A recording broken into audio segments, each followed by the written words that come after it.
about the cause of veganism, but how you can fight for what you believe in.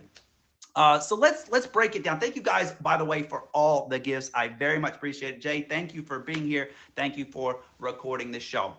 Now, let's talk a little bit about why we do this show. This show was inspired by a charity based in the UK called the Forgiveness Project. Now, what the Forgiveness Project does, it is like I said, it's a charity based in the UK, and they share stories of people overcoming all kinds of trauma, overcoming all kinds of pains and hurts, and Forgiveness Project through a website, through a book, through a podcast that they do. They do a radio podcast as well as a video podcast, and they share these stories every week, sometimes multiple times a week, of people overcoming all kinds of trauma. We're talking about like family members of murder victims. We're talking about victims and survivors of physical and sexual assault, and they talk about how forgiving made their life better. So we do something very similar on this show when we have guests on this show who talk about their stories of forgiveness. But the Forgiveness Project is that charity that this show is based on. So let's talk a little bit about what we're going to do here on the show. So the first thing we're going to do is we're going to talk about the definition of forgiveness. And we're going to talk about the definition of forgiveness in both a static and a dynamic context. What do I mean by that? So we're going to talk about a static definition of forgiveness, a concrete definition of forgiveness that we can be anchored to and that we can refer back to so that we're all on the same page. Now, why is that important? Why is it important that we're all on the same page with a concrete definition of forgiveness? The reason it's important to have that static definition of forgiveness, please, y'all make sure y'all favorite my top gifters, by the way, Poppy, Start, Marty, and the only Miss Tony. Y'all please make sure y'all favorite my tops. All amazing people, all three of them I can vouch for. The reason it's important that we're all on the same page about what forgiveness is, because if we have disagreements about what forgiveness is, little bonus, we love it. If we have I tell you, Marty gets more bonuses than anyone in this stream. I don't know what it is. I don't know what it is. But if we're not all on the same page about what forgiveness is, then we can have severe disagreements about the ramifications of forgiveness. So it's really important that we have that static definition of forgiveness that we can refer back to. Then we're going to talk about the dynamic definition of forgiveness. What does forgiveness look like when it's played out in different scenarios, in different people's lives? Thank you, Marty. Even though we have that static definition of forgiveness, right, it can look very different from person to person. It can look very different from situation to situation, right? You're going to forgive people differently in different contexts. So we're going to explore that dynamic definition of forgiveness. All right, after we talk about the definition of forgiveness, we're going to talk about this week's forgiveness challenge. Now, every week during the forgiveness challenge segment of the show, we talk about an aspect of forgiveness that might be particularly challenging, something that makes maybe forgiveness an obstacle in our lives. And we talk about how we can address it step by step. Now, this week's forgiveness challenge is, how do we forgive when forgiveness is a lifelong struggle? Has anybody ever had to forgive somebody and they feel like every day it's a fight to forgive this person, right? Every day it's a struggle. It's every day you have to wake up and choose to forgive that person over and over again. Maybe because the hurt is deep. Maybe because that person was really close to us and it hits different. So we're going to talk about how forgiveness is different when it's a lifelong struggle. Because sometimes forgiveness is a lifelong struggle. Sometimes it can be easy. You can snap your fingers and move on. Other times you have to keep refreshing that forgiveness day after day. So we're going to talk about how that may make things a little unique. After we have our forgiveness challenge, we give an example of forgiveness. We give an example of forgiveness through stories, guys. And we give a story either through the Forgiveness Project book, which if you just joined us, the Forgiveness Project is a charity that shares stories of forgiveness, and they have a book out. So sometimes we use the Forgiveness Project book. Sometimes we use examples of forgiveness from popular culture or current events. But this week, we are going to use the Forgiveness Project book. We're going to talk about a guy who grew up in the system. He was in and out of juvenile detention. He was in and out of prison his whole life. He had a lot of anger towards his mom, a lot of anger towards the system, and he realized that that hatred had snowballed, and the only way that he could find peace and reclaim the power in his life was to explore forgiveness. So we're going to talk about that, and then we have our featured guest. Now, normally our featured guest comes on our show and they tell us a story about forgiveness from their own life and how they benefited and how they were blessed by that forgiveness. But this week we have what's called a special series episode. Every once in a while we have a special series topic where we have a guest come on and we interview them about that special series topic. And this week's special series topic, because it is a special series episode, is fighting for what you believe in. And guys, you don't want to miss this guest. She's the love of my life. She's the most amazing person I ever met. And believe me when I tell you, she's got some really hard knowledge and some truth bombs to drop on you today. The cause that she fights for is veganism. And we're going to learn a lot more about veganism. We're going to learn a lot more about fighting for what you believe in. So stay tuned for her.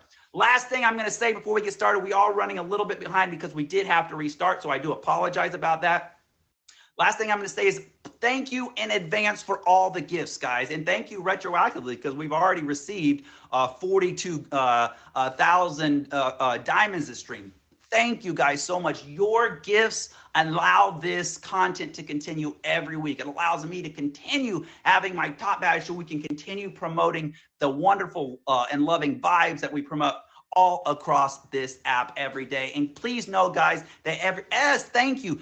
Every single diamond you give, guys, is reinvested back into this app. It's reinvested back into good people, good content, and loving vibes and good energy. So just know that if you have the ability to donate to the stream, it is a good cause, and we very, very much appreciate it. And we will reinvest that into good content here on the app. I also am in host mode, guys, which means I can't read every comment. I do see your comments. I'm too ADHD not to be able to see them, so I do see all your comments, and I do appreciate you guys talking. I am going to ask that everybody is respectful towards the content, respectful towards me, and especially respectful towards my guests. We're going to be talking about a little bit of a controversial topic. I don't know why it's controversial, but for some reason it is.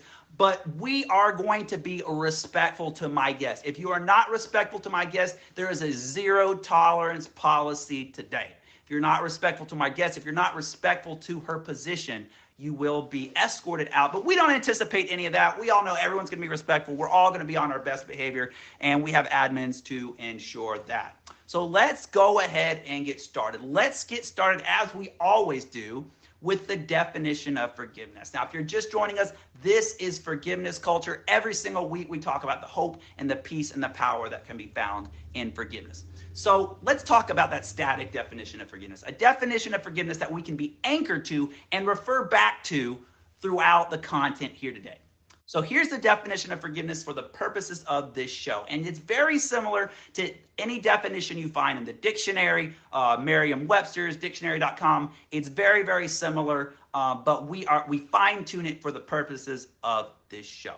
So forgiveness is releasing the right to hate, releasing the right to revenge, and in so doing, releasing ourselves from the chains of victimhood. I'm going to say that again. Forgiveness is releasing the right to hate, releasing the right to revenge, and in so doing, releasing ourselves from the chains of victimhood. Now, the reason this is important, well, there's a lot of reasons this is important. Thank you for the wheel. Is because a lot of times we get forgiveness confused with pardoning, right? We think that sometimes we're taught that when we forgive someone, we're releasing them from the consequences of their actions, right? This goes back to the Abrahamic definition of forgiveness, such as like when we go to God and we ask him to forgive us, cleanse us of our sins, make it so like what we didn't happen, right? So we can be excused from the consequences. But that's not what forgiveness is. We can hold people accountable. We can set healthy boundaries. while and minister appropriate consequences. But we can do that without animosity in our heart. We can do that without hatred in our heart. We can do that without resentment in our heart. And when we do that, something very, very powerful happens. Now, the first thing you need to keep in mind is forgiveness is first and foremost for ourselves. Now, we often think in forgiveness that we're actually doing something for someone else. Like we're forgiving them, we're excusing them, right? But that's not completely accurate. Now, while forgiveness can benefit other people, and I would argue forgiveness can benefit the culture at large, which is why we named the show Forgiveness Culture. Forgiveness is about releasing ourselves from the chains of victimhood. Keep that in mind, because when we release ourselves from that hatred, when we release ourselves from that resentment and that toxicity and those grudges that weigh us down, right? What that enables us to do is reclaim our power and live in freedom. Remember that forgiveness is synonymous with another F word. No, not that F word. Forgiveness is synonymous with freedom. All right. So it seems counterintuitive. And this is one of the problems with forgiveness because it goes against our nature. Forgiveness is synonymous with freedom. That F word. Forgiveness, freedom. It goes against our nature if we're being honest with ourselves, right? So when someone hurts us, right, what is our natural response? When someone hurts us, right, we want to hurt them back, right? It's just natural. It speaks to a misguided sense of justice within us, right? It speaks to that nature, that tit for tat nature. When someone hurts us, we want to hurt them back. Or at the very least, we want to see them hurt in the same kind of way. I mean, if we're honest with ourselves, how many of you out there have maybe you didn't seek revenge against someone who hurt you, but in the back of your mind, you think, man, I really hope that someone hurts you the way you hurt me. Has anybody ever thought that? Has anybody ever been hurt and say, man, I hope that someone gets you the way that you got me. I hope that someone hurts you the way that you hurt me. And what's crazy about that, and we've talked about this before on the show, is that some of us will put our own happiness on hold until that person gets what they deserve. How many of us have done what I like to call waiting for karma? This is something that seems natural. This seems almost positive. Like we sit around and we wait for karma to get even with this person. We may not take active steps in revenge, but we sit back and we're like, man, I can't wait till someone gets you the way you got me. I can't wait till you get what you deserve. And we put our own well-being, we put our own mental wellness, we put our own spiritual and emotional strength on hold, waiting for this person to get hurt the way they hurt me. That's ridiculous. That's why we say, guys, forgiveness is first and foremost for ourselves. It's about reclaiming our own freedom. It's so that we don't have to be weighed down day after day, week after week, month after month, year after year with that toxicity that burdens us because of that resentment and that hatred and that revenge mindedness that we hold on to. Here's the thing, hurt can manifest itself in many ways. It can manifest itself in depression. It can manifest itself in anger. It can manifest itself in hatred. It can manifest itself in jealousy. The more we hold on to forgiveness, the more we chain those negative emotions to ourselves. Now, what do we know about hurt people? Exactly, Hustle. You said it right before I could even ask the question. We know, we're taught from a young age this expression, hurt people hurt people. Now, whether you realize it or not, whether it's conscious or unconscious, whether it's direct or indirect, if we're holding on to unforgiveness, that hurt is going to be chained to ourselves, and that hurt is going to come out in the people in our lives. And more often than not, it's the ones that we're closest to.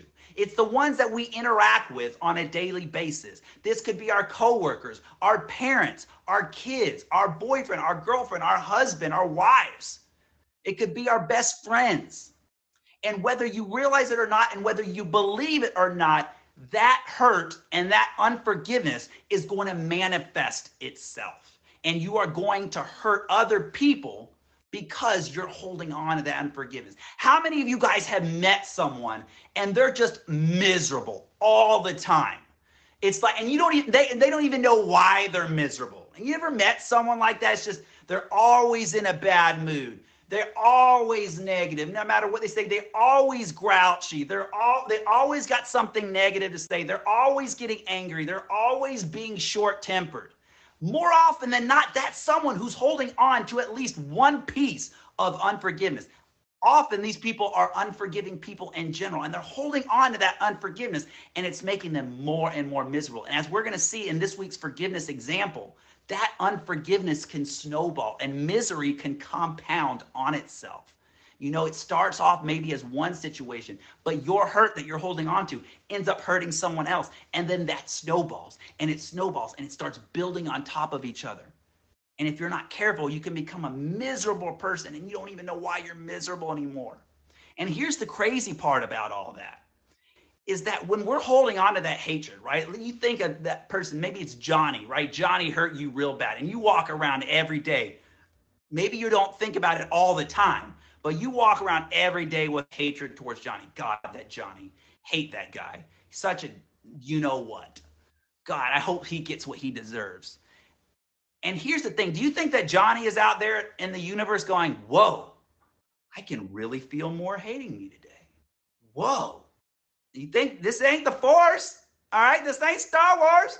All right, Johnny ain't feeling your hurt. The only person who's being weighed down day after day is you. You're the one who's living with all that negativity. You're the one who's living with all that animosity. You're the one who's letting that grudge affect your power every day. Now, the best revenge you can take against someone who hurt you is to show them that what they did has no power over you. I'm going to say that again for the people in the back. The best revenge you can take against someone who hurt you is to show them that what they did has no power over you. I am not going to let your hurt affect my mood. I am not going to let your hurt affect my mental well-being. I am not going to let your hurt affect my freedom. I am not going to let your hurt affect my behavior and the choices that I make on a day-to-day basis. Now, here's the crazy part. Here's the crazy part. Because hurt people, when we hold on to that unforgiveness, not only are we giving that person who hurt us power over us, but because hurt people, and our own unforgiveness is going to channel itself in the people and the interactions that we deal with on a day-to-day basis. Now we're giving that person who hurt us power over the people that we care about. Now we're giving that person who hurt us power over the people who are closest to us in our lives. Now, why would you want to give that person who hurt you? Why would you want to give them power over anybody, not just yourself? Why would you want to let that person have power over the people in your lives? Unforgiveness is like drinking poison and hoping the other person dies. Unforgiveness is like drinking poison and hoping that the other person dies. That person is not going to be affected by your hatred every day. The person who's being weighed down by it is you. And that's why that second part of the definition of forgiveness is so important. Forgiveness is about releasing ourselves from the chains of victimhood. The longer you hold on to that unforgiveness, the longer you hold on to that grudge, you are chaining yourself as a victim. And you're never going to be able to free yourself as a victim until you can embrace forgiveness and realize that you're doing it for yourself. This is for you. Again, other people can benefit from it. Society at large can benefit. The culture can benefit from it. But the reason you're forgiving is for you, not for them. You're the one who's going to benefit from this in the long run. If you're just joining us, this is Forgiveness Culture. This is a show where every single week we explore the power of forgiveness with lessons and stories. We just got done talking about the static definition of forgiveness. And let's take this a step further and talk about the dynamic definition of forgiveness. Now, what do I mean by that? What does forgiveness look like when it's played out in different people's lives? Because we all know that forgiveness is on a spectrum, right? We're going to forgive different people in different situations differently.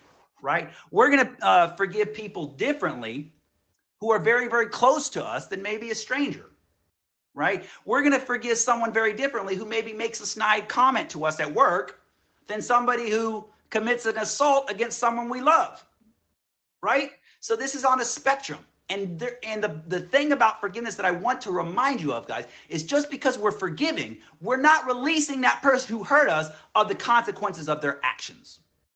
We can administer consequences. We can respond with healthy boundaries. But remember, the important thing about it is that we're doing so without hatred and animosity in our heart.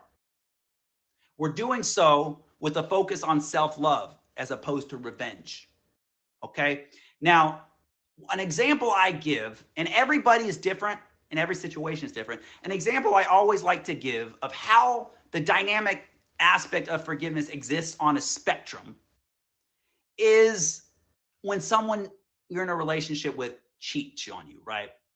If someone cheats on you in a relationship, depending on who you are, depending on the relationship that you have with that person, depending on that bond, that may be someone that you may be able to rectify things with, maybe rebuild that trust with, right? And forgive that person in that way, and maybe salvage the relationship. Maybe it may mean breaking up with that person. Now, you can break up with somebody and still forgive them, because remember, forgiveness is just about releasing that hatred and that desire to hurt them back. One of the things that we had, one of my guests said a few weeks ago, forgiveness is about breaking the cycle of hurt. That's really all forgiveness is when you get down to it. Forgiveness is about breaking the cycle of hurt.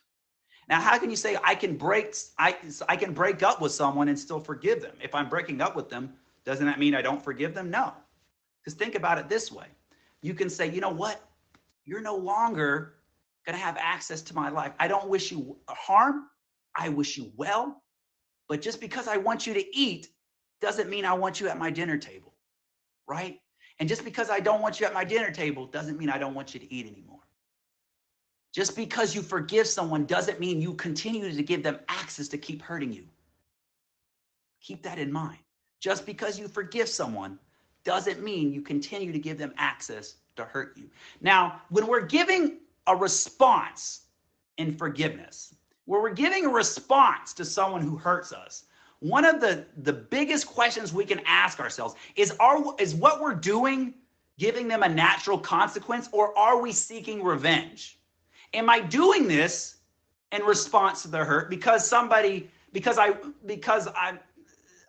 want to do what's best for me? Or am I trying to focus on what's worse for them? Am I seeking revenge? Now, how do you know if what you're doing is revenge or not? This seems like it'd be an easy question to answer, but sometimes when you're in the midst of that pain, how many people can testify to this? In the midst of pain, it can be really hard to determine whether you're seeking revenge or not when you're trying to do something healthy for yourself.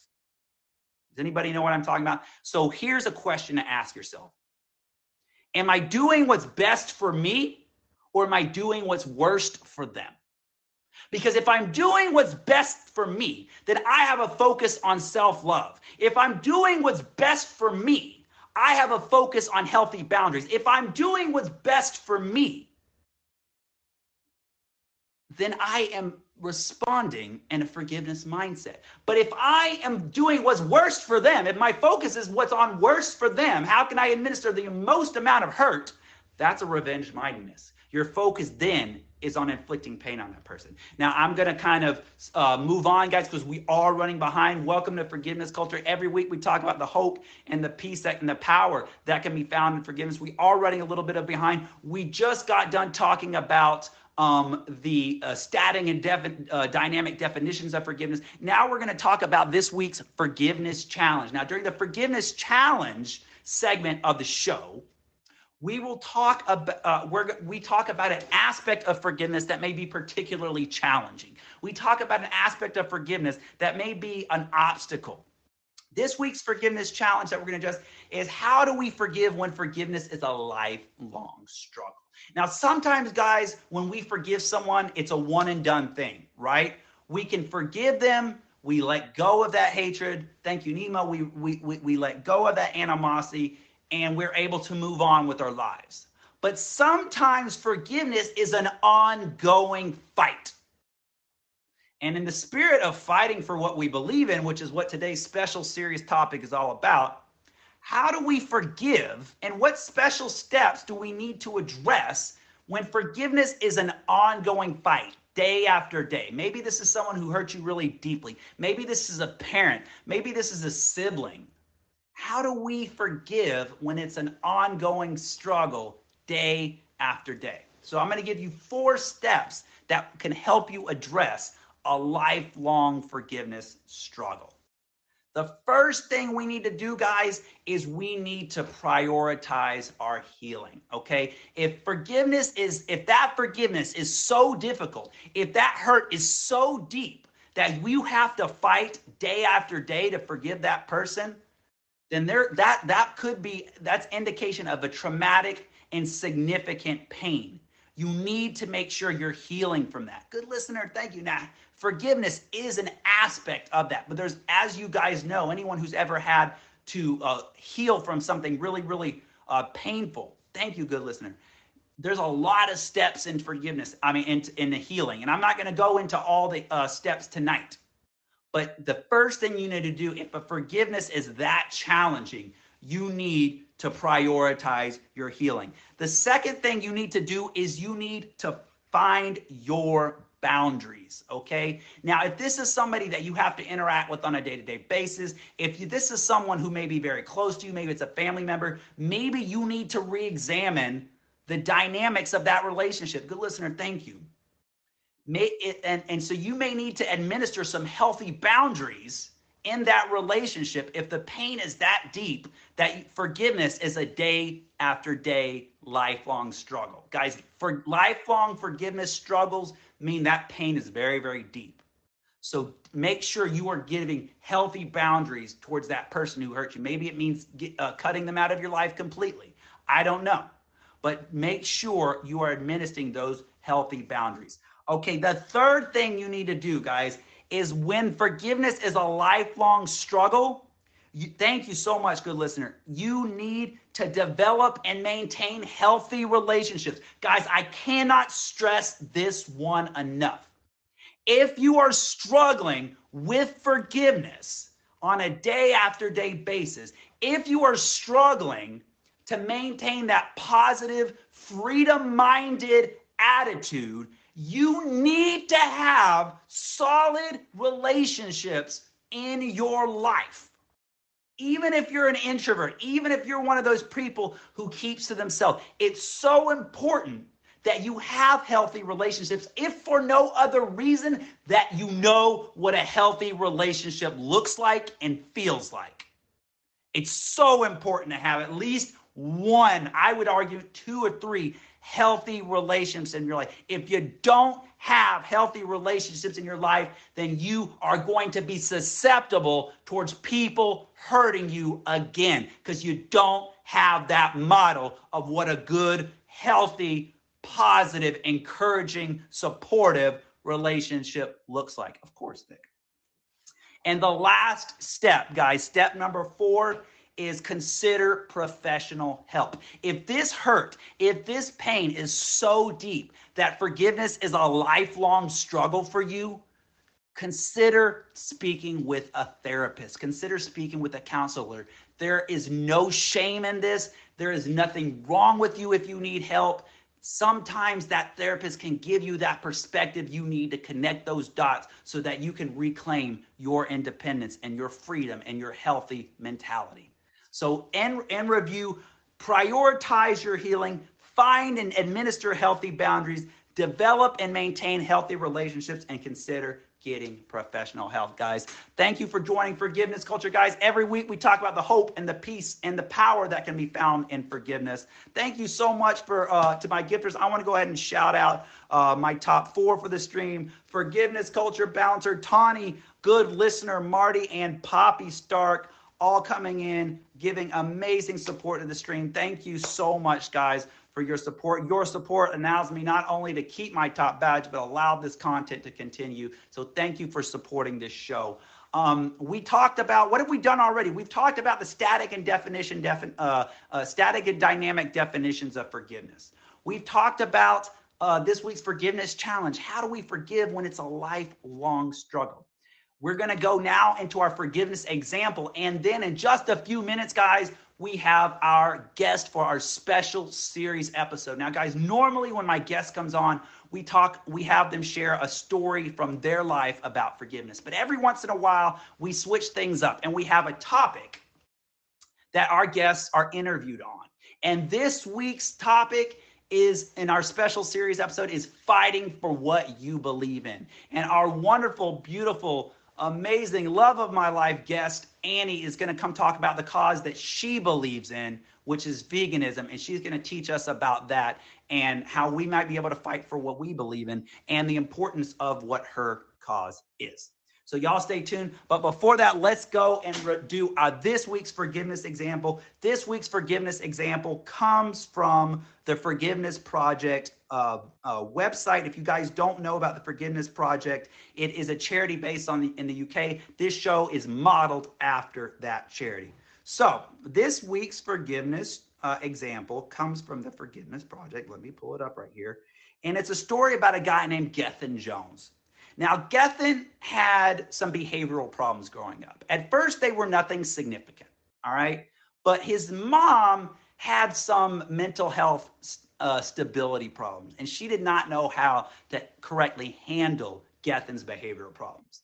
On top of that, Gethin was getting in more and more trouble at school, and she ended up getting into a relationship with an emotionally and physically abusive partner. This just led Gethin to getting in more and more trouble because he was getting abused at home. He was getting in trouble at school, and he got in more and more in trouble when he was 14, or I'm sorry, before I get into that part, social services ended up coming out to his home and removing his younger brother from the home because it was an unsafe environment. Now, they left Gethin in the home because he was older. But his younger brother, who he was very, very close to, was removed from the home, and he didn't see his younger brother again for years. And he begged social services to take him too. But because he was a little bit too old, they left him in the home. Well, Gethin, at the age of 14, started getting involved with the system, the justice system. He started in juvenile facilities. He ended up going to prison. Before he went to prison, when he was in the juvenile facility, he wrote to his mom and asked her to come visit him. Guess what, guys?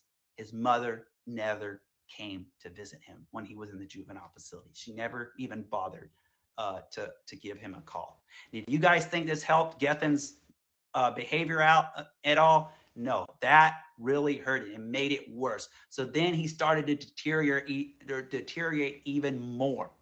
He started developing a hatred towards his mother because of this. On top of that, when he got sentenced to prison a few years later for getting in more trouble, he started being treated as a number instead of a person. Because as you guys know, there's institutionalization is very, very big thing in prison. You end up being dehumanized. So he developed this hatred towards his mother. He developed his hatred towards the system. Nobody was on his side. And this hatred, much like we talked about earlier, started to snowball. And his unforgiveness started to snowball. And he became a very miserable, violent, angry person. He turned to substance abuse when he got out of prison. And when he finally got to his 12-step recovery program, he finally started deciding he wanted to take his power back. And he realized in the 12-step program that he needed to forgive his mom. He needed to forgive the system. He realized that his hatred had done nothing for him. His hatred led him to more crime. His hatred led him to substance abuse. His hatred led him to basically being homeless. And he realized, he stepped back and he asked himself, guys, he said, what is this hatred? What is this unforgiveness towards my mom, towards the system? What is this doing for me? He thought it was protecting himself, right? Sometimes we think that unforgiveness is protecting ourselves from something. But he realized that unforgiveness was making his life snowball more and more out of control. He decided he wanted to forgive his mother. He was able to reconnect with his brother several years later. And now he runs his own nonprofit charity talking about criminal justice reform. He's making a difference every day. And he said he never could have recovered.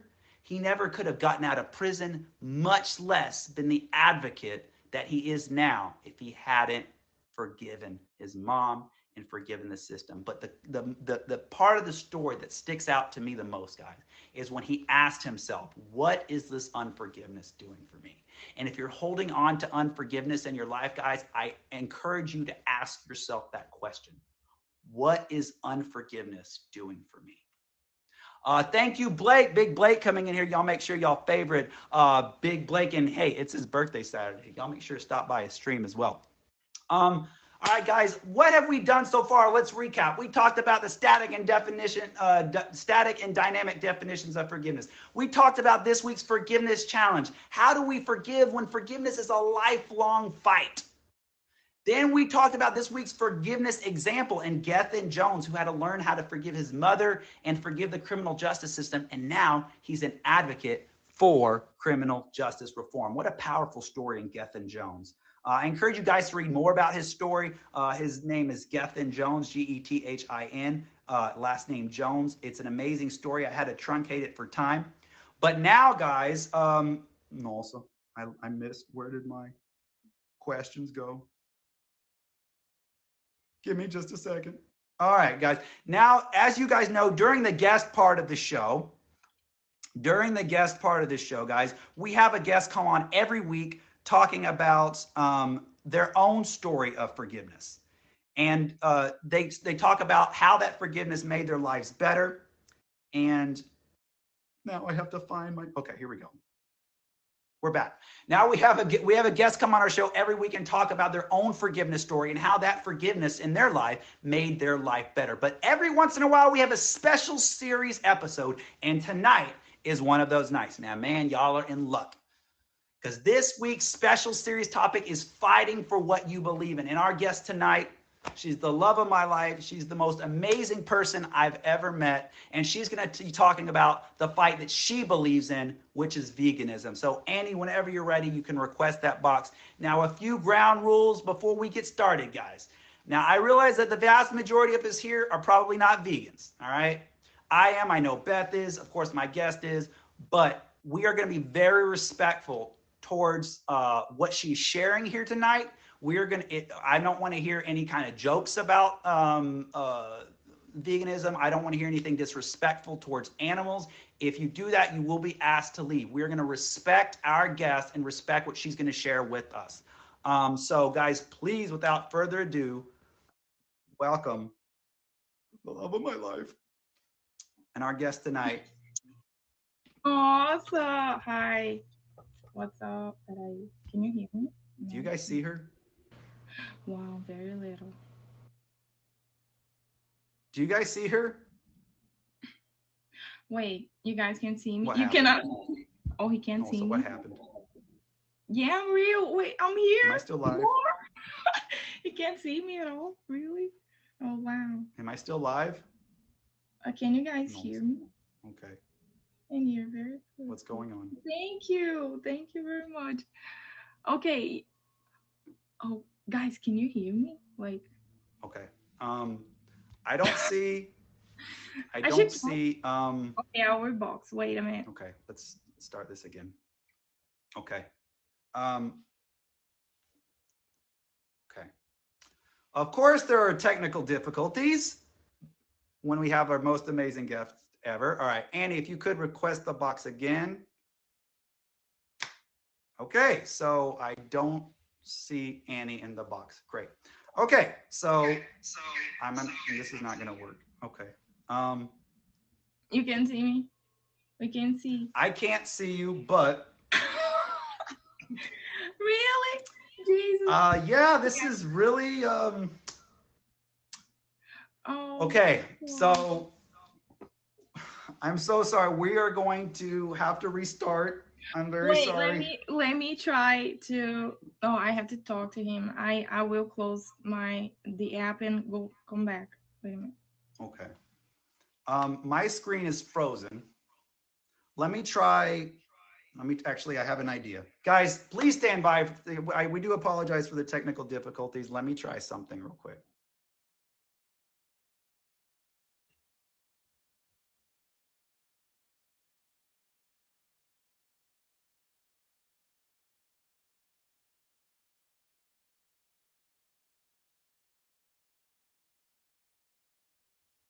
Okay. Okay. Are we back? Okay, we're back. We're back. We're back. We're back. We're back. Okay, guys, I do apologize about the technical difficulties. Also. All right. Thank you all. We are back. All right, we're back. Okay, can you see me now? Hi, Annie. How are you?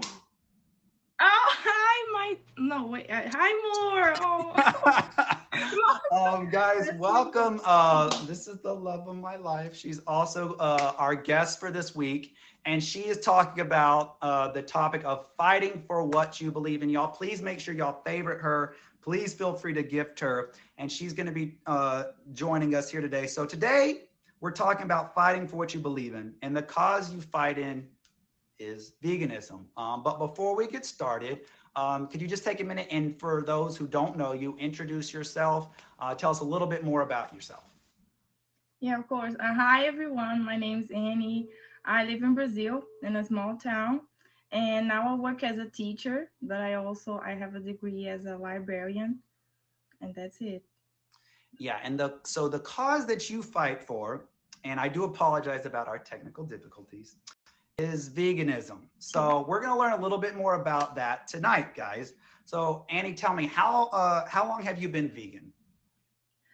I've been vegan for 2 years, but before that, I became a vegetarian for 8 months. Okay. And why did you become vegan? Well, once I talked to a psychologist to understand like my story and everything. So I told him everything about my private life and my story since I was a kid. And in the end, he looked at me and he told me, now I understand why you're vegan and why you try so much to protect the animals and the kids.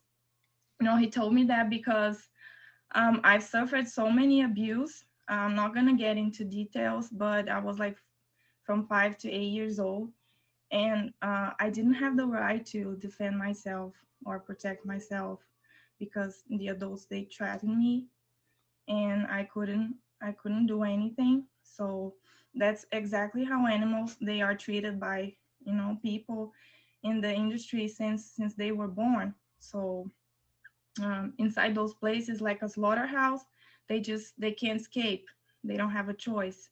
So I tried to stop eating meat when I was about 15 years old, but when you're minor, your parents they try to control everything you do, and including your food.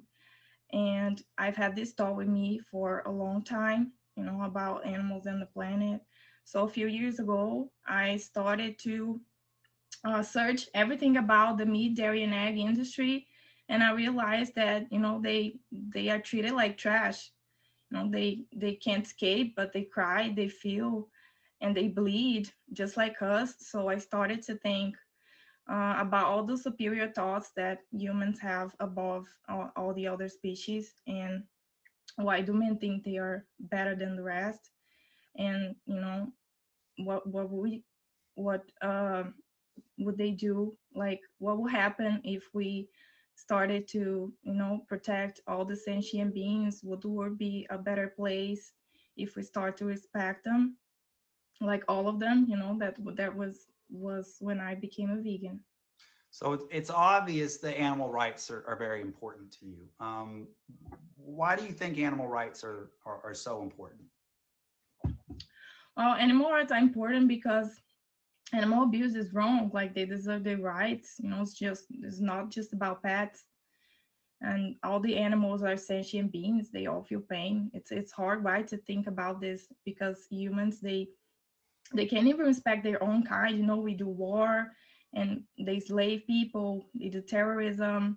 Can you imagine, like, if humans starts to treat all the sentient beings with respect? I think that's when the animals are included too. Okay, absolutely. Guys, if you're just joining us, this is Forgiveness Culture. Every week we talk about the hope and the peace and the power that can be found in forgiveness. And this week is a special series episode. We're talking about fighting for what you believe in. And we're joined by the love of my life, Annie, and she's talking about the fight that she believes in and she fights for, which is veganism. So Annie, how do you fight for the cause of veganism? Well, today we have many ways to do activism. You can do it inside your house, like by internet, social media, or you can show people food options. You can go to places to talk about it. You can go protest. You can do it by the streets, and you can. Sometimes I go activism down the streets. We hold banners and we show people videos, and in big cities that we show inside the industry by a TV or a laptop. Can you tell me a little bit more about your activism? I've been learning a lot with my friends. They are vegan for a longer time than me. Some of them they are vegan for 7 years, and some of them they were born vegetarian and became vegan. So we practice, and we have answers for everything, because always people show up with excuses, and they can see the videos like the animals, being killed and everything, and they come up with excuses, which is it's unbelievable. And what would you do, like, if people start to tell you, you know about dogs, and started treating dogs, with like kill dogs for meat or clothing? It's not fair. Like, it's the same that you hear someone saying, but the dogs, they are meant for that. They were born to be our food, and we need to eat them to be healthy. It's kind of creepy. Absolutely, absolutely. Why is your activism important to you? Well, it's important to me because now I feel like I really have a purpose, and I feel like I'm doing something for a big cause, to help the animals, and it makes me feel good with myself. Like, it's just I'm finally doing something good. Absolutely. I love that. If you're just joining us, this is Forgiveness Culture. Every week we talk about the power of forgiveness. And this week we have a special series where we're talking about fighting for what you're believing in. We're joined by the lovely Annie, who's talking about with us about the cause that she fights for, which is veganism. Obviously, animal cruelty is the main reason, is the core of what you fight for. But what are some other reasons other than stopping animal cruelty why veganism is a good idea in your opinion? Well, other than cruelty, which is the main reason, there's also climate change. The planet is better for, my health and body. It also benefits everything around us, and nature, weather. It saves more water. Our empathy gets deeper, and if we can respect different species, then we can respect all the sentient beings, including humans. I absolutely agree. What is the hardest part about fighting for what you believe in? Well, the hardest part is to see people watching all the videos, and they don't care. They don't show any empathy. And people say, "I don't care. I kill to eat." And it's very hard to hear that someone can easily cut someone's throat. And see them die and screaming, yelling, for a piece of meat. When we have all those plant-based food. Yeah, absolutely. Um, Tell me about some of the or sorry, what is the hardest part about fighting for what you believe in? Or what I already just said that. Sorry. Tell me, excuse me, guys. Tell me about, I'm reading off my list here, guys. I apologize. Tell me about some of the challenges vegans face every day that most people don't have. We have to read everything before we buy it. We read the labels all the time. We need to make sure our makeup, clothing, house products, they are not made of animals or tested on animals. It's also very disappointing when you go to a place or a party, which happens to me all the time, and there's no vegan options, because I live in a small town and I don't have an option. I can testify to that as a vegan. Even sometimes in big town in Dallas, I go, what is the universal vegan option, Annie?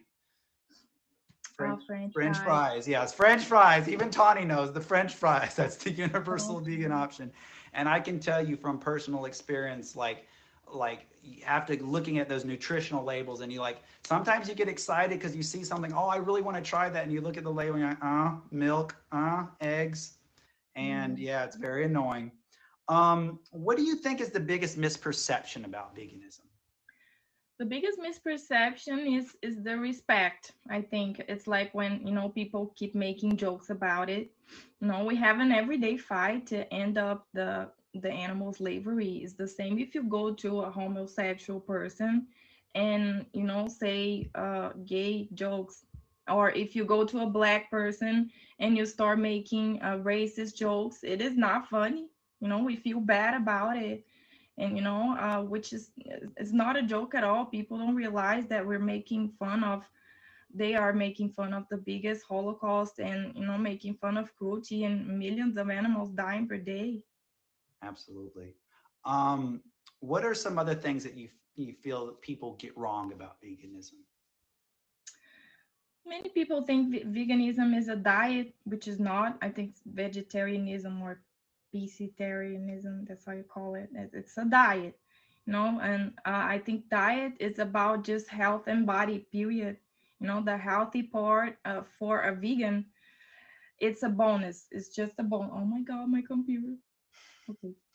So it's just a bonus. What matters the most is the animal liberation. Absolutely. And I know that you've talked a little bit about your activism with regards to animal liberation already. How did you get started in activism, and how long were you vegan before you got involved with it? I started before I went vegan because I told you I was a vegetarian for 8 months, and I was already a member of a vegan and vegetarian group that my friend started. And right after that, I met a friend from the capital, and he introduced me to his group, and I started being part of both groups, but I also do it alone. Absolutely. If you're just joining us, this is Forgiveness Culture. Every week we talk about the power of forgiveness, and sometimes we have special series episodes tonight where we have different topics. Tonight's topic is fighting for what you believe in. We are joined by Annie, who's talking about the fight of veganism. When you get discouraged fighting for what you believe in, what helps keep you motivated? Well, what helps me the most is always the animals. It's like what they are being through. My activism is nothing compared to what they have to live. They are abused since they were born. And so being vegan is not a sacrifice as people think, it's just an awakening. Absolutely. And I can tell you, I think a lot of people have this misperception. Oh, I can't do it. It's just too hard. And like, there's so many different food technology has come so far. It's really like if whatever you like to eat, like there are options that are comparable to that, and you don't have to, you can do it without the animal abuse and without the cruelty. So absolutely. I know that you have family and friends who don't share your beliefs. Are there any challenges maintaining relationships with people with different beliefs? And if so, can you tell me about those challenges? Yeah, like everyone around me, like I'm the only vegan here. Like I live in a small town, so like I know four vegan people, but inside my family and friends circle, it's just me, myself, and I. So Right. there are challenges, like I said, people they don't care if you have options or not. So as I said, I only know four vegans here. We don't have vegan places to go, and when you go to the supermarket, you don't have like vegan fake meat and plant-based meat. We don't have that. Right. So most of my friends they eat meat, dairy, and eggs in front of me. I'm used to that already. But it's kind of sad, but they don't care about your fight. I don't care. Like it's like they can live without it at least, one night with me, when we go out. So it's just when they eat in front of me, and like in a Saturday night, it's just the same that they say, like, I don't care about your fight. And if they were innocent, and they had a family, I'm just living my life and, eating this dad body in front of you. So it's just, I have to live with it. I don't have an option. And I have to think positive and think, maybe one day they can change because I did it. Sure. Absolutely. And yeah, as someone who had to sit through my works, Shato Thanksgiving party this week, and I'm like, they're all just eating all these meats, and I'm like, also, okay, gross. Yeah. Anyways, Well, do you think it's important to have friendships with people who have different beliefs? Yes, I think it's very important. I have friends with different beliefs, different religion, different political views. The thing is, I was like them in the past. I think everyone can change. I hope they can come to the green side one day. And I think people with different beliefs, they can teach you what you don't know yet. So it's very important. Absolutely. Um, I know that you have a job in the real world. And so I'm curious, how do you balance your career with fighting for what you believe in? Oh, that's easy because I work as a teacher, with kids. They are from 6 to 10, 11 years old, and they respect me. They understand me. They know I'm vegan. Everyone knows, I have tattoos, and, they ask me about my food. So everyone knows, and it's on my profiles, my social medias, and they know the kids. They know they are very kind. They are innocent beings, So my students, they have much love inside them, and they love the animals too. They have no idea what they are eating, what's inside the refrigerator. So they are just victims of the system, just like animals.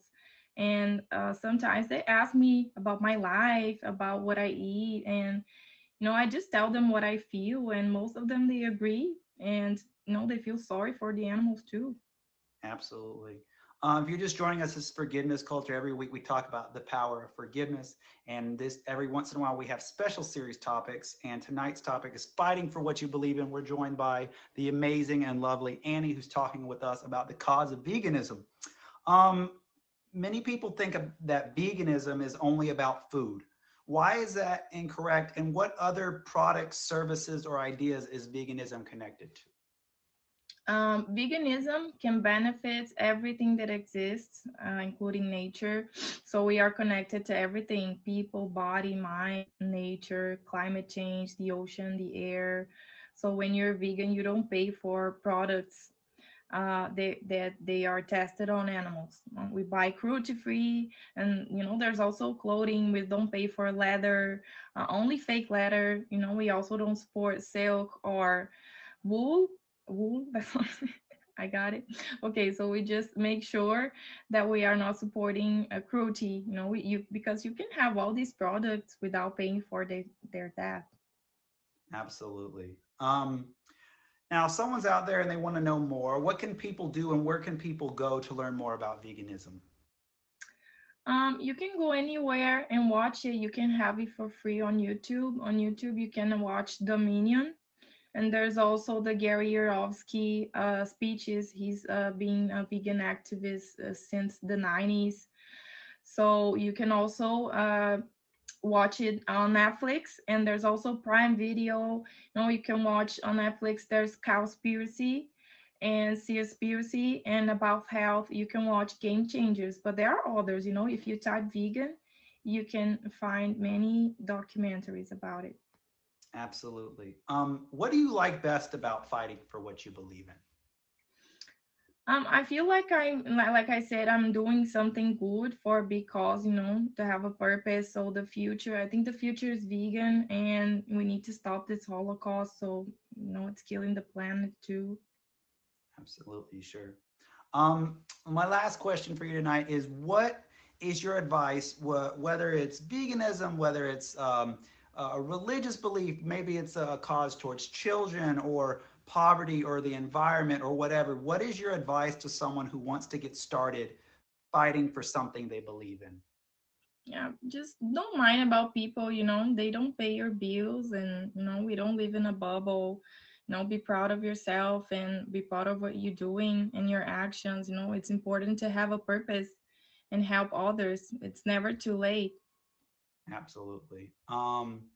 Guys, this has been Forgiveness Culture. We were joined tonight in our very special series topic on fighting for what you believe in with the lovely Annie. She's the love of my life, and she's the most amazing person I've ever met.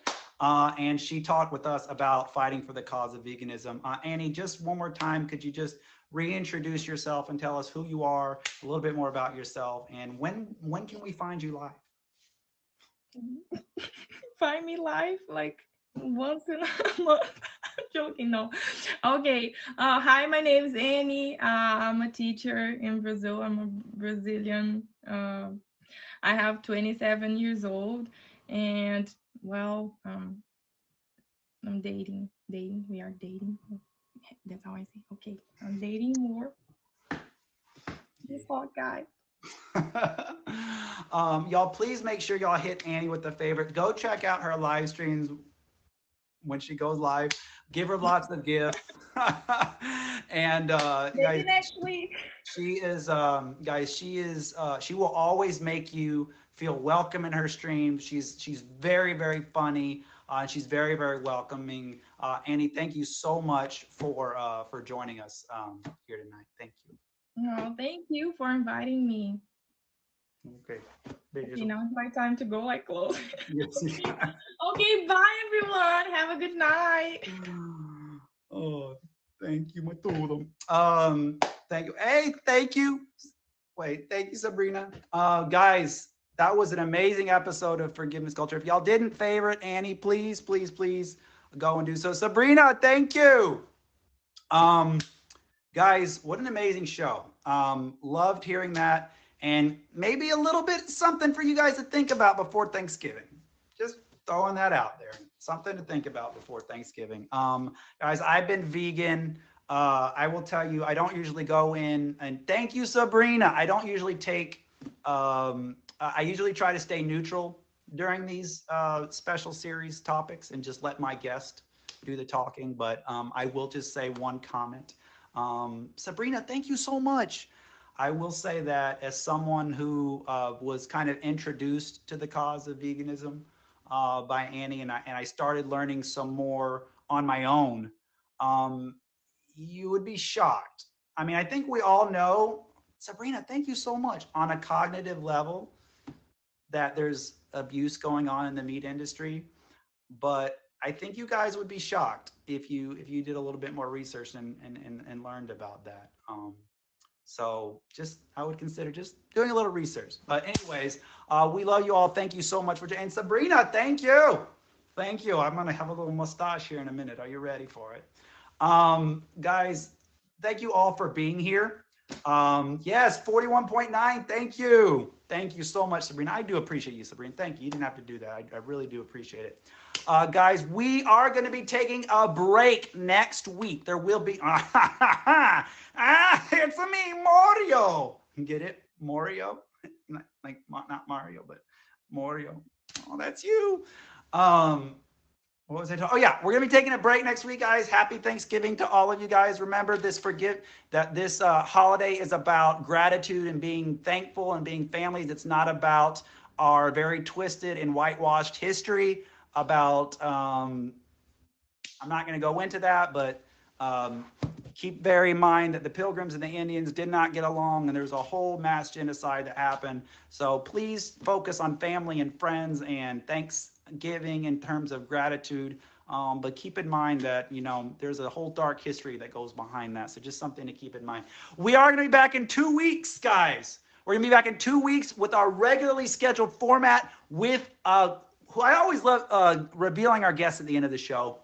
Our guest in 2 weeks is Lady Lark.